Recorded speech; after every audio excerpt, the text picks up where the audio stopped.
Welcome to Mindfulness Manufacturing. My name is Trevor Blondeel. Spending 25 years in manufacturing, I discovered the real impact we have on turnover, communication, and the ability to manage change is how we show up. That's the essence of emotional intelligence. In each episode, we bring a guest or message to expand your skills, engage your people, and grow your organization. So let's jump in.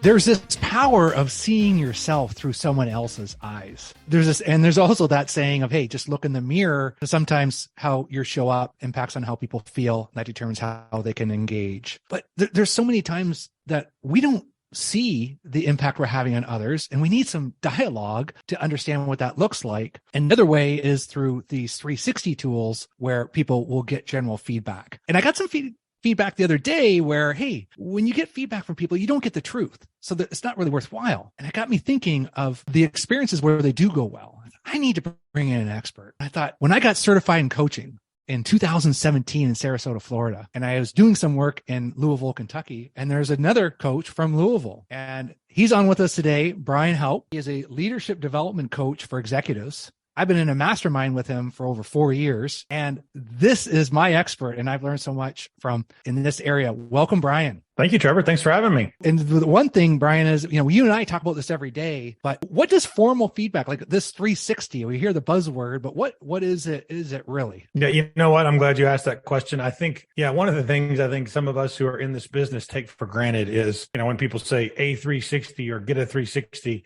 that's like we might as well be speaking a foreign language to people. It's important to clarify. 360 comes from the idea of 360 degrees, like around in a circle, and it's around an individual. So thinking in terms of collecting information and insights, observations from other people that are 360 degrees around a person. So these are people who work beside you as a peer, or in an organizational chart below you as a direct report, or above you as a boss or a supervisor. I also kind of have talked to some people that have gotten feedback that they really didn't like, and they don't like the whole concept of the 360. So I don't want to spend a lot of time on this podcast talking about why they don't work, because if you're listening, you probably know somebody that has something that's not positive around it.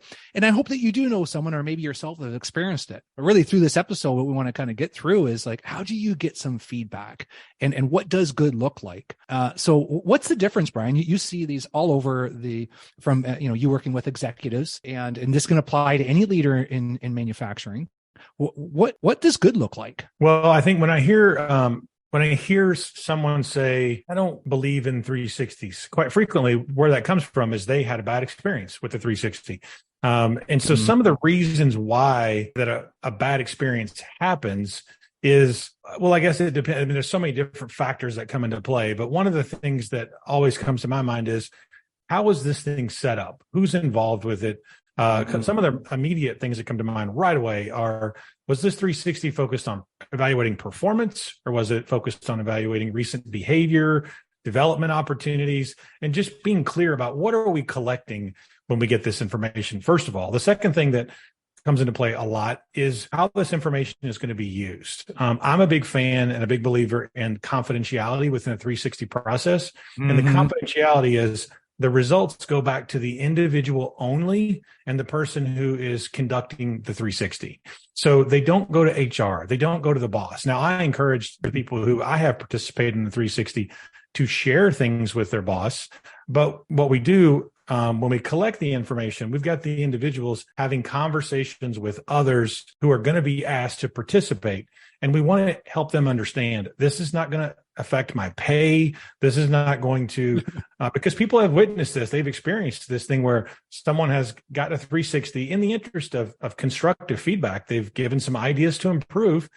HR saw this and they said, this person is not performing well, and they missed the chance for a raise. And so in the future, others go, you know what? I'm really hesitant to be critical of others when I do a 360, because unintentionally, I damage someone. You make sure that when you're conducting a 360, that the person that's getting the feedback, Are they in total control of it? Like, are they the only one that ever sees it? You and the client? In the results, yes, 100%. Yeah, 100%. Okay. So that's a good tip right there, for any organization.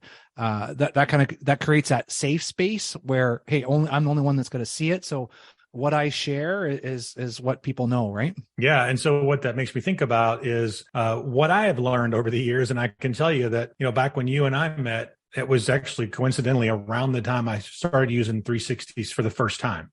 And they were helpful, but gosh, over the last, whatever it's been, I don't know, 7 years, 8 years, I have continued to learn what works and what doesn't work, sometimes from trial and error. But one of the things that comes to mind that is just a game changer is the individual who's getting the information evaluated about them. They need to have one-on-one conversations with every person who's been invited to share feedback. And they need to say to them, hey, this is only going to me. It's not going to anyone else. I want you to be honest. I seek constructive criticism. And let me tell you, if you don't share it, you're going to get the same version of me from now forever. Like, I'm not going to get any better if you don't tell me how to get better. And so having that conversation and really insisting, the good thing is, if it's like most 360s, that at least the ones I conduct, and I think most people do them this way, there's anonymity in the process. And so you don't know who said what. And to be able to say, this is an opportunity for you to, behind a veil, share some feedback. Maybe you haven't been comfortable telling me directly. But if you don't tell me, then I can't act on it. Well, that is an HR's job. Don't they go around and talk to everybody? They might. That these are the same people who are evaluating whether you get a compensation raise or not too, and whether you're what your performance review looks like. I think one of the things I would also want to emphasize here, and I think I said this a minute ago, there's a difference between collecting feedback on performance, and there's a difference in getting feedback and what I would call feed forward, which would be specific advice and suggestions of how to improve in the future. Feedback is, how did I do in the past? Feed forward is, what suggestions do you have for me to improve? And I use 360s in the context of development, growth, expanding our capacity. Yeah. And I joke with that HR aspect because human resources is such a cornerstone in talent development, but there gets that confusion that it's there to support and guide the process, where the individual getting the feedback has got to own it. You get what you put into it, and the way you describe, like going to each person and I didn't even think about that, Brian, but like giving some specific areas. Hey, specifically in this area, if you have some comments, this is a great area where you don't have to say it to me directly. And I'm just going to pull out the common themes. Yeah. And I learned this when I first started doing this, I was doing 360s using these online tools and assessments where people log into a website, they answer a bunch of questions, and that comes into a report. And then I started incorporating what you might call verbal 360s. And so these would be having direct conversations with individuals where I'm asking some questions and I'm taking some notes and that sort of thing. And one of the very first times I did that really caught me off guard, because I was doing it for a very busy CEO in an organization who was under so much pressure and taking on so much in a Herculean effort. And essentially, everyone had said to me, I should say, you know what? I got no complaints. But let's just for the sake of this story, let's say his name was Bob. They would say, you know what? Bob he kills it around here. It's amazing. He's like a superhuman. He works like two people. He's the guy who runs this place. He gives us extra pay and time off, and he's always doing all this extra stuff. And I couldn't get them to give me any criticism at first. And then I said, you know what? Let's dig a little deeper. Bob wants to know. He's hired me to get your input. If you had to give me something, what would you tell me? And they started telling me things like, he takes on too much. He really should delegate more. If he would allow some others to take on some other responsibilities, actually, we'd all learn more. We'd all take on more. He could actually focus on the things that are more appropriate for the CEO.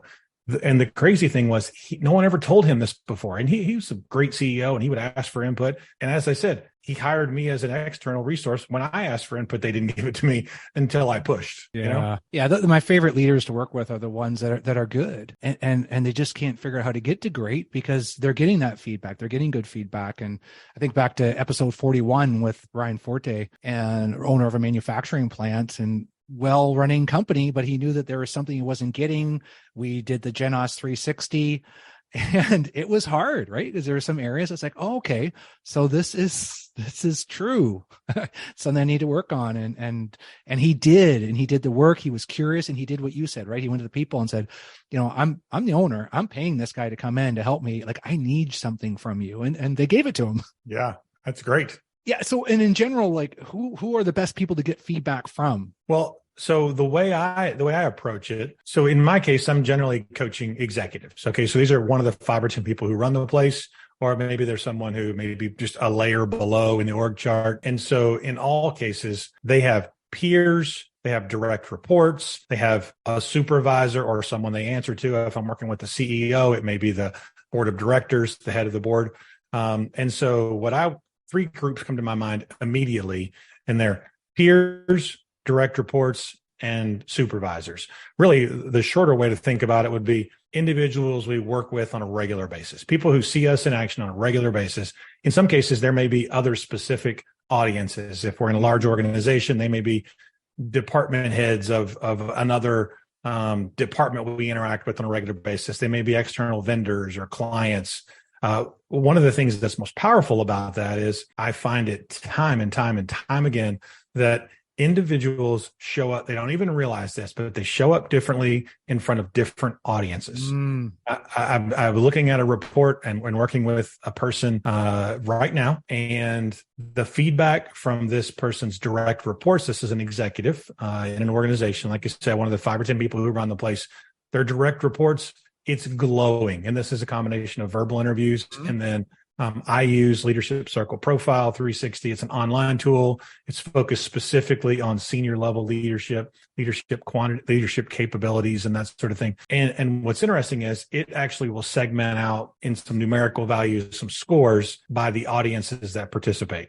And so one of the things that it shows me with this lady, for example, is that her direct reports score her as high as anybody scores their boss. And it is exceptional. And then at the same time, when you look at how, in this case, the peers score this person, they're well below average.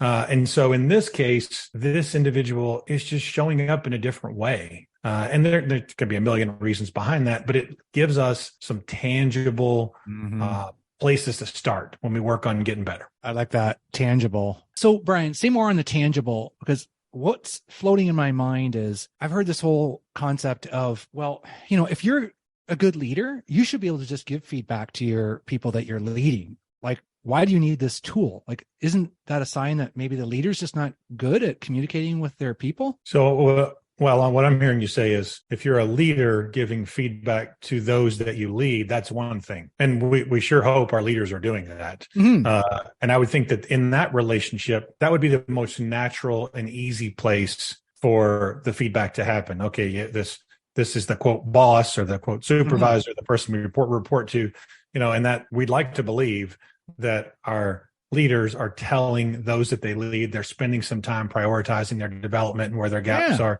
That's their job. That's their job. And I sure hope they're doing that. I will tell you that in my experience, most of the focus of the 360 is not so much about the leader, because that conversation is hopefully happening. Although I will say we've definitely found situations. I can think of one in particular where I coached several people that reported to a CEO in an organization. Okay, so these are, again, executive leaders, and they're reporting to the CEO, and we got all this feedback. And the intention originally was to get more feedback on how they interacted with their peers and how they were leading, what their direct reports thought of them. Okay, and when we got that, we got some helpful insights. What was glaring to me from going through this process is we had about 6 people who reported to the CEO, and in every single case, in these individual discussions, they said to me, wow, I had no idea that the CEO thought this way about me. And then they went to the CEO and had some specific conversations, which you and I have not talked about that yet today. But I think one of the most important aspects of making a 360 process valuable is to, once you start to digest the results with your coach or whoever you're working with to look through the 360, you got to go back out and make sure that your interpretation of the information is on point. And so I'm a big believer, and I've learned this somewhat the hard way over the years. You know what? You can identify a few paths to take from the results, but the best thing you can do, that's when the real work really starts. You go, okay, this is telling me I need to be a better listener, or I need to ask more questions, or I need to give people more flexibility, or whatever it looks like. We got to go socialize those results and get some clarity around, am I understanding this right? And so what I was going to say with that is these individuals went back to their boss as part of that process and said, hey, so as I'm interpreting this, it's telling me that I need to work here. This is where I need to give attention. So specifically, like I need to speak up more in board meetings. And the CEO says, yes, you do. And they say to me, he's never told me that before. I'm glad we went through this process. And so to be fair to that CEO, you know what? There's a million things on their plate, and it didn't come up until the CEO was answering questions specifically about it. And so, you know, and then in some cases, you got some people who are a bit more comfortable being direct and being, you know, having constructive criticisms, and others aren't. It's not their natural state. But yeah, so does that answer your question? Yeah. And I can totally relate it to manufacturing because, you know, we'll have kickoff meetings in the morning, and then we'll have the leaders kind of walking on the floor, and then we'll have sometimes leadership meetings, and then we'll have team meetings, and then we'll have a town hall meeting where everybody's there asking questions. Some companies have like an employee advocate to give different suggestions and feedback. And I've been asked the question, like, you know, people should just be able to bring this up, or why'd they bring it up at this meeting, and why didn't they bring it up before? And I don't know all the science behind it, but what I do know is that sometimes it's just a different context where they get some information where you didn't have before. And what I'm hearing from you, how I'm connecting these dots, Brian, is that, hey, you know what? We're not always intentional in sitting down of, hey, I want to sit down with Brian and let him know that, you know, he runs on a lot in the meetings, right? He talks, you know, a little bit longer. He could really tighten that up. But one, I just don't want to spend time, you know, bringing that up. Maybe he doesn't want to hear it. And we've got so many other tasks going on in the day. It's manufacturing. We're busy. So I like the whole concept of, you know, if I do this feedback, it gives me a reason to sit down and say, hey, thanks a lot for the feedback. This is a couple themes I got on, you know, moving forward in the future. Can you help me, you know, how do I turn this into change? Right? Because if you're getting one, and hopefully that it comes back to how are you approaching it? Are you approaching it in the mindset of interesting? I'm a little scared, because that's normal to be getting feedback. I know, I mean, I did one when I started working with the emotional intelligence ones with Janos, and it's all, even for me, it's kind of like, okay, what am I going to hear? And there's always something, because if you say that, what are you working on? It's like, nothing, I'm good. Okay, well then that's a sign for a problem right there. Yeah, I think another thing I would add to that is, you know, what I learned early on when I was a young leader. I had a great mentor who actually we attended a sales training event, and a gentleman that I interacted with a lot. And one of the things that he said is that the average leader spends a lot of their energy trying to get C- and D players up to B players. And really the biggest way to make an impact in your organization is to give attention towards those A- and A players, and make sure that they're A+ players. And so, you know, this is one of these places where when you talk about whether an individual speaking up and sharing an opportunity to improve, if you've got a team of leaders or a team of contributors, the A players are performing at an A level, it is just human nature to give your attention towards the C's and the D's. And so ironically, our A players are the ones who can make the biggest impact. And those are the ones that, without some sort of a formalized process or system, we can go significant periods of time and miss that. And the other irony with that is those are the people who want it the most, probably, who welcome it the most. And those are the ones who are being tapped on the shoulder by our competition and potentially being recruited away. And so, you know, being able to help bring out the best in those people who are wired and who desire to be the best is another reason to take advantage of leaning into a 360 opportunity to be able to provide intelligent developmental input to that high achiever. And going back to your story from before, you sometimes don't really see any feedback for someone that's good. Yeah, You're for just sure. so relieved that they're good that, like, why would my brain even go there? But as Jim Collins would say, the enemy of great is good. And I love it, Brian. Excellent. For our manufacturing community, if you ask someone how it's going, we say busy. That's not just in manufacturing, by the way. That's everywhere. And to be busy doesn't mean intentional or focused or productive. But sometimes there's a struggle just to get people to participate, like to fill out the survey and then to sit down and do that. How do you find, like, how do people get out of the whirlwind and get focused on the intention here? What works, Brian? Yeah, great question. So, first of all, you got to have a commitment from the organization, is what I find. And so in my experience, when I look at the times where the participation has been the strongest, for one, it's been led by the CEO or the president or the head of the facility, the head of the business unit, whatever it might be, someone who is in a position of power that others say, I don't want to let her down, or I don't want to let him down. I need to do this because they said we have to do it. That's the first one. And that may be silly, but that's the first one that comes to mind. The second piece is having the direct supervisor of the individuals who are asked to participate, having them reinforce it, because quite frequently your direct supervisor is focused on the work of the day, the work of the week. Hey, you got to get this production out. You got to, get these projects done. And they aren't generally prioritizing time to help develop others, because you might be asked to participate in this for someone who's not on your team. So that's the other piece. So getting the people who have the authority to influence someone's schedule and use of their time in the first place is important. The other piece that comes to mind is being clear with people on what's being asked of them. So I'm asking you to participate, like in my process, for example, the online tool that I use takes about 30 minutes.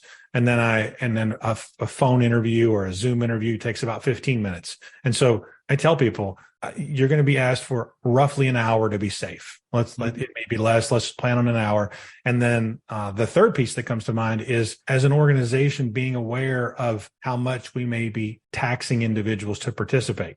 If you do this as a group effort, like I've done several times before, when you're doing this with, say, 6 leaders, if you're going to have individuals who are going to be asked to give feedback on all 6 people. So that's 6 hours out of their life. And if it comes from the CEO or the president and we say, hey, I understand this is going to take them a lot of time, and my ask is that you dedicate one day this month to get this taken care of, because this is really important. So that's the one thing. The other thing that comes to mind, if you get a more significant project, I think about one I did a few years ago where we had over 30 executive leaders and then successors who were identified to fill their roles in the future. And we had, I think it was about 35 leaders. And we sat down with HR initially and we said, let's space these out. And so what we did is we did them over a period of about 18 months and we rolled them out by quarter. And so at one time, we looked at everyone who's going to be asked to participate. So we never had a person, that was asked to do more than, half a dozen or so. Yeah, I've heard that raider fatigue. Raider fatigue. That's exactly right. Yes. If you're the 6th person getting rated that week, you may not as good of feedback as the first one, because man, I got to do another one. I just need to hammer through this and get on to that next task. Yeah, what's funny about that too is I've noticed from now that I've done so many of these over the years, it's a cornerstone. It comes up in almost every client I work with now. I've found that the participation, when individuals are frustrated with someone, in some cases they will prioritize an opportunity to share their input, right? And then in some cases you get people who think the opposite, where they go, you know what, I love this person so much. I want people to know. I want this person to know how much I appreciate what they're doing. So the other thing, we've been focusing on developmental opportunities.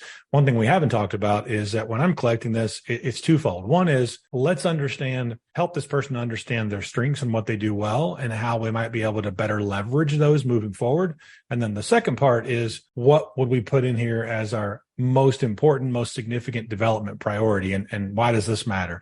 And then the thing that people don't naturally think about intuitively, but it absolutely helps. We'll be able to use that strength to guide us to work on that development piece. So, for example, I had a gentleman that comes to mind from a couple of years ago, where the feedback we got was that he had a perception of arrogance and self-centeredness. He was a very ambitious leader who was the head of an operational unit.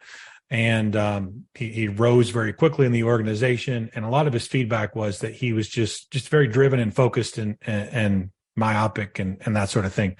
Ironically, the more we talked, and he's actually one of the people that's kind of a great example. Whenever we got started on this process, he took it very seriously, and he went to everyone that he knew was going to be asked to participate. And he said, you know what, if you don't participate and you're not honest, you're not going to ever get a better version of me.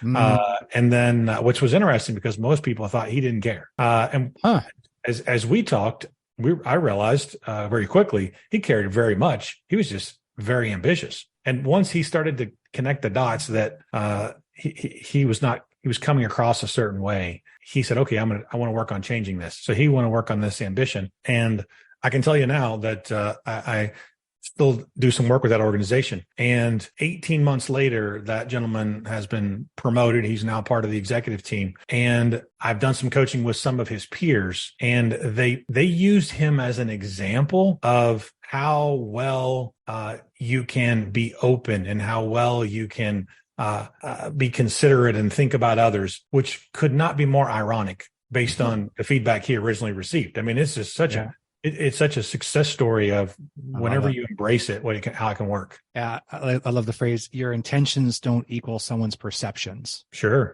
And if you don't, this is a good way to kind of wrap up this podcast is, if you get what you put into it, you got to be curious. I was thinking about just recently doing a verbal 360. And I like using them when you have something a little more specific. So if it's, going back to your example there, and you say, specifically, what does Brian do well in this area? What could he do better in this specific area? Now you're kind of getting down, hey, I know what I want to work on. But yeah, as we wrap up here, I'm going to leave the link that what started all this whole podcast episode was I was looking through Forbes articles, and I saw my friend's article published on the 360. We're going to leave a link in that.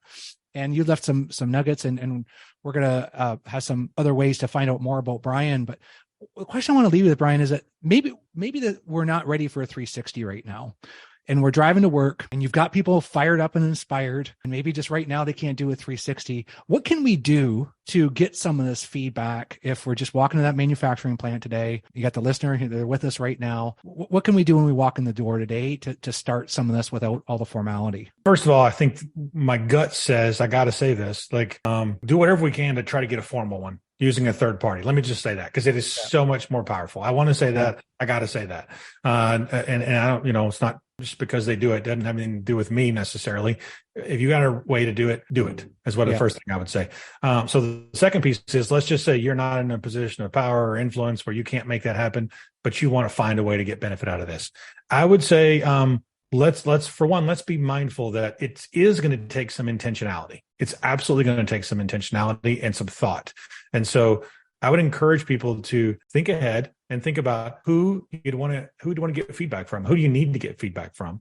And sit down and write out a list and put some thought into what you'd want to ask and what you'd want to hear, and just begin to have these conversations. There's a couple of notes in that article that you mentioned that I have in there that talk about preparing people to provide input in a 360 process. It's the same thing, same discussion. Hey, I'm looking for feedback. Now we need to know, we need to understand that in reality, most people are uncomfortable sharing constructive criticism directly to a person. So going into it, you need to know they're highly unlikely to give you something strong right away. That's the first thing you got to know. I'm just picturing, you corner somebody and say, hey, how's my performance? Am I good? Yeah, you're good. You're good. Can I leave now? As opposed to what you're saying is, hey, I'm really looking to improve on how I facilitate meetings. And I think I'm doing okay, but can you give me something specific? And then people will be more opted to give you that feedback. Brian, what's the last word you want the listeners to remember about you, and how's the best way for them to keep following your information? Gosh, the last word I want them to remember about me. Gosh, I don't know. That puts a lot of pressure on me, Trevor. I don't know.